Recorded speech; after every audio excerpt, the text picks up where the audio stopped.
नाज़रीन, सामारो मां ख़बर है। डॉक्टर एमलाल वाघाणी की रिपोर्ट मुताबिक कोट गुलाम मोहम्मद में मेहरान प्रेस क्लब की इफ्तिताही तकरीब शानदार नमूने से मुनक़िद कई वई, जंहिंजो इफ्तिताह पाकिस्तान पीपल्स पार्टी तालके कोट गुलाम मोहम्मद के सदर हाजी रफ़ीक अहमद भुरगड़ी रिबन कटे कयो।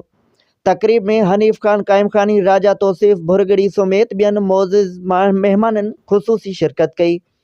तफ़सील मूजिब इफ्तिताही तकरीब की शुरुआत तिलावत कुरान पाक से कई वई। उन मौके ते मेहरान प्रेस क्लब के नई बॉडी मुतफ़क़े राय से चूंडी वई, जैमें सदर ज्ञान प्रकाश, जनरल सेक्रेटरी ज़हीर जट, नायब सदर Ahsin Bandishah, information secretary Suresh Kolhi, joint secretary Sagar Kolhi, finance secretary Ashok Sharma, office secretary Iqbal Khas के लिए executive body chairman doctor Mewaram Maharaj के चूंडियो वियो, जॾहिं त मीर ज़मान जट, रिहान मुगल और राशिद चांडियो के एग्जीक्यूटिव बॉडी मेंबर और लीगल एडवाइज़र राहिल कायमखानी के चूंडियो वियो।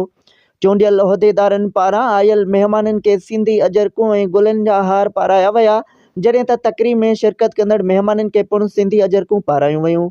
तकरीब में सीनियर सहाफ़ी प्रताप माली, नौमान राजपूत, शकील अनवर मेयो, सोहेल खासकेली, जोहेब बलोच, राणा जी किरियाना, सतराम कोल्ही, अब्दुल रज़ाक खासकेली, नारायण विलागर समेत केतरनि सहाफ़िन और शहरिन शिरकत कई। तकरीब में आयल मेहमान पीपल्स पार्टी तालका सदर हाजी रफ़ीक अहमद भुरगड़ी चयो, सहाफ़त की आज़ादी सहाफ़न के इतिहाद और ज़िम्मेवार सहाफ़ती समाज की सच्ची तर्जमानी करे सके थी।